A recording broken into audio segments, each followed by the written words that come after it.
มีตัวผู้สาวมาลิ้นมาเที่ยวเนาะไปใส่สีสาวนี่สงกรานต์ไปลิ้นใส่เนี่ยไปลิ้นน้ำอ้ายลิ้นได้สงกรานต์ไปลิ้นน้ำอ้ายเนาะสีสาวนี่งามเนาะเฮ้ยสิไม่มากับคนขี้ร้าย โอ้ยบ่ขี้ลายเด้งามเด้บ่ขี้ร้ายก็ตั้งแต่เกิดมาบ่เคยมีแฟนมาเลยกะเคยอยู่แต่เขามาตัวอันซื้อเขากะไปโอ้ล่ะผู้ชายเข้ามาตัวซื่อเล่นโอ้ยแล้วแท้ล่ะผู้สาวว่าชื่อหยังอยู่แขวงใดซื้อโลซอนนะเขตอยู่ซอนนะเขตชื่อโลล่ะโดยสวรรณเขตโดยอันนี้ก็สวรรณเขตโดยผู้ใดเป็นเอ่ยผู้ใดเป็นน้องผู้นี้เป็นเอ่ยผู้นั้นเป็นน้องเป็นพ่อแม่เดียวกันล่ะบ่แม่นคนรู้จักกันคนรู้จักกันโดยก็คือมารู้จักกันอยู่บอนนี้คนเฮ็ดเวียกสบายดีเพื่อนๆวันนี้เฮาก็ออกมาเดินเล่นเนาะวันนี้ผู้สาวมาลิ้นหลายวันนี้มีตัวผู้สาวมาลิ้นมาเที่ยวเนาะไปใส่สีสาวนี่สงกรานต์ไปลิ้นใส่เนี่ยไปลิ้นน้ำอ้ายลิ้นได้สงกรานต์ไปลิ้นน้ำอ้ายเนาะสีสาวนี่งามเนาะคือแพงงามมันน้องแพงสงกรานต์ไปลิ้นใส่เนี่ยมันได้ยินแค่นี้แหละมาลิ้นแถวนี้เนาะสงกรานต์นี่บ่กลับบ้านล่ะลิ้นแถวบ่มีไผอยู่ทางบ้านล่ะมาเฮ็ดเวียกบ่นี่หมดเหรอแม่นมื้อนี้ออกมาลิ้นรู้สึกเป็นแนวใดก็บ่ม่วนบ่มีหมู่กายเด้มัว โอ้ยต้องมวนสิมื้อนี้คนหลายเนาะบรรยากาศคึกคักออกมาโดนยังข้าก็มาฮอดจากมาฮอดเนาะเฮ็ดเวียกเกี่ยวกับหยังเสิร์ฟน่ารักเนาะเสิร์ฟเป็นร้านอาหารเหรอบ่เป็นอาหารเฟออาหารข้าวเปียกอันเลยร้านเฟอเนาะ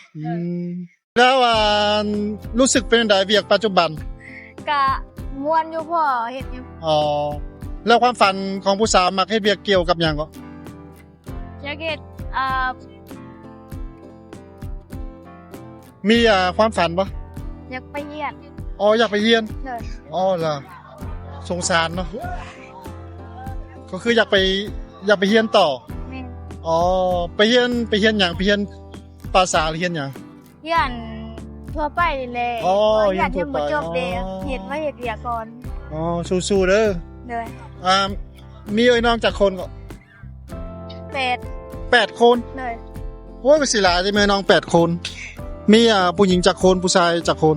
ผู้หญิง5ผู้ชาย3ผู้หญิง5คนผู้ชาย3คนแม่นโอ้ยสิหลายเด้อพ่อแม่คงลำบากหนักมากเลยเนาะลำบากหนักเลยแต่พ่อแม่ก็แยกทางกันแล้วแล้วน้องอยู่กับไผอยู่กับพ่อหรืออยู่กับแม่อยู่กับแม่แล้วก็พ่อหน้าตอนนี้อยู่กับแม่เลยพ่อแม่แยกทางกันได้โดนยังหลายปีละหลายปีแล้วเนาะผู้สาวอยู่กับแขวงใดอยู่สารวัตรป้าสาวสารวัตรเนาะยินดีได้จักเด้อสาวสารวัตรงามเนาะสาวสารวัตรนี่คืออยู่ในเมืองเลยบอกเลยว่าอยู่บ้านใดอยู่นอกนะอยู่แถวบ้านน้องแหกนี่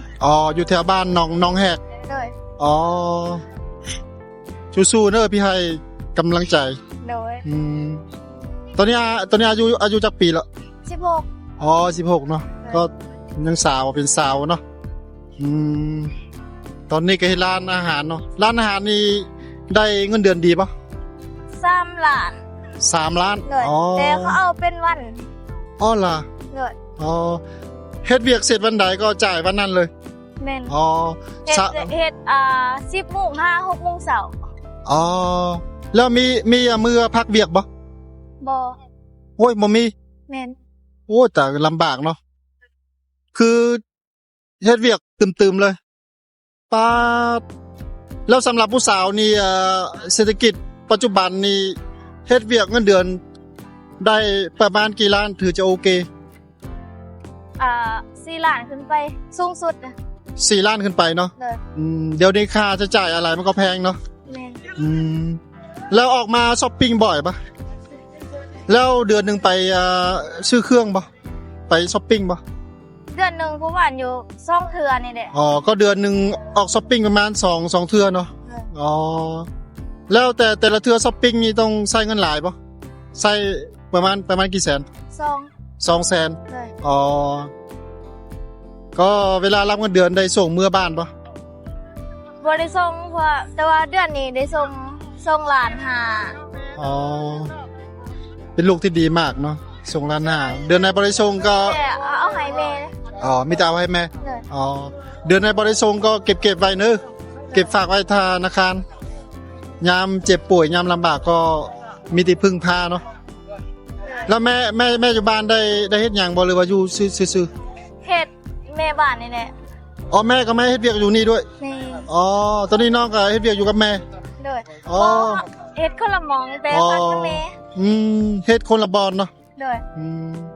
มื้อนี้บ่พาแม่ออกมาเดินเล่นเดินเที่ยวด้วย บ่เพิ่นเมื่อยเพิ่นบ่อยากเพิ่นอยากนอนนะ อ๋อเป็นอยากนอนเนาะ เลย ออกมาเที่ยวบ่อยบ่หรือโดนออกเตือ มาโดนเถื่อ อ๋อโดนออกเตือนเนาะ เลย ผู้สาวไม่ได้สงกรานต์ม่วนเนาะสงกรานต์นี่คือเฮ็ดเวียกเลยบ่ได้หยุดเลย เพิ่นหัวหน้าเพิ่นหยุดให้ก่อนนะ อ๋อ หยุดบ่ทุกคนเลย ล่ะ เลย เป็นร้านของคนจีนบ่หรือของคนลาว คนลาวนี่แหละ อ๋อคนลาวเนาะ บัดเถื่อ มันนี่ม่วนหลายเนาะแล้วมักผู้บ่าวแนวใดสเปคสไตล์ มีปะ ก็แน่ได้ก็ได้ มักผู้บ่าวสูง100เท่าใดก็ 100 ก็ได้ อ๋อประมาณ150 เลย อ๋อ170นี่ได้ปะหรือว่ายิ่งดี ก็ได้ ก็ดีเนาะ เลย แต่หายากเนาะ แม่น อ๋อ ไผสิมามากกับคนขี้หลาย โอ้ยบ่ขี้ร้ายเด้งามเด้ บ่ขี้หลาย อ๋อคนแบบนี้ได้ผู้บ่าวมันมากอ่ะคนผู้หญิงสูงก็บ่มากหรอกเคยมีแฟนมาปะบ่เคยเลย เลย ล่ะก็ตั้งแต่เกิดมาบ่เคยมีแฟนมาเลย ก็เคยอยู่แต่เขามาตัวอันคือเขาก็ไป โอ้ล่ะผู้ชายเข้ามาตัวซื่อ แม่น ๆโอ้ยแล้ว แท้ ล่ะแล้วเข้ามาตัวนี่ยังไง เอาก็แบบว่าเฮ็ดให้เฮาหักแล้วก็แบบว่าเขาก็เทียมไปหาคนอื่นสินะ อ๋อเข้ามาตัวได้อะโดนปะ ต้นแหละ ไม่ไอ้ที่เวลาเขามาตัวเขาใช้เวลาลมได้โดนปะลมเป็นเดือนปะ โอ้ลมกับเขาหั่นวะ แมน 6 เดือน 6 เดือน เลย อ๋อก็โดนดิผู้ชายที่น้องมักกับนิสัยต้องเป็นแบบใด บ่อันมักที่ว่า แมนนิสัยผู้ชายต้องเป็นแนวใด เป็นหยังก็ต้องบอกเฮาอีหยังอะนะไปเรียนก็ต้องบอกเฮา อ๋อไปใส่มาใส่ก็ต้องบอกเนาะ แม่น ก็มักผู้ชายนิสัยดีเนาะ เลย ไปใส่มาใส่ก็ต้องรายงานตัวตลอดเนาะ แม่น แล้วผู้สาวมักเฮ็ดกับข้าวปะ มัก มัก เลย อ๋อ เฮ็ดตลอด เหรอถ้าเกิดผู้สาวอยู่กับแฟนนี่จะให้แฟนเฮ็ดให้หรือผู้สาวเสียให้แฟนกิน เฮาเลยเฮ็ด ป้าดผู้สาวดีเนาะ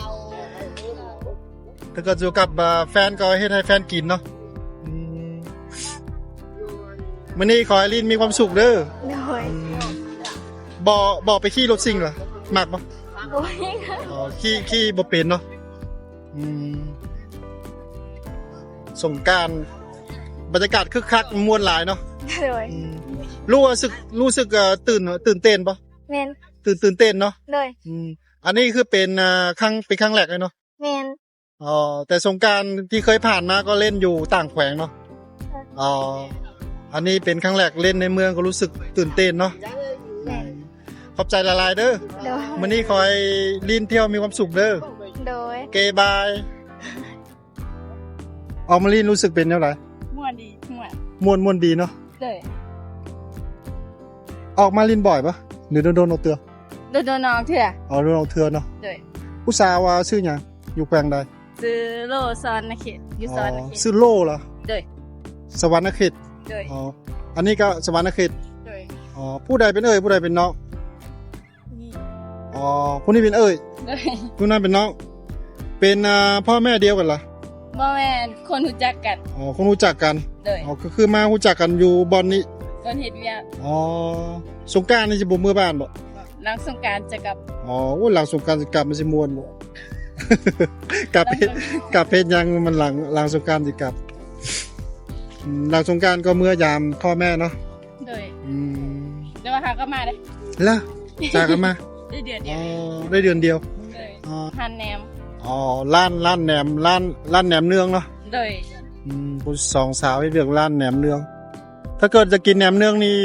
ต้องโทรหาน้องเข้าเบอร์ใดก็ เล่นมุก ผู้ใดจะกินแหนมเนืองก็มาเด้อเนาะ โดย ขายชุดเท่าไหร่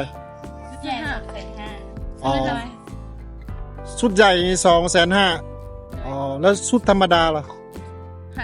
50 50 โดย อ๋อชุดใหญ่250,000นี่มันสิกินได้ประมาณจากคนก็ ได้หลายแล้วมันมี10ไหม อ๋อได้หลายคนอยู่เนาะ โดย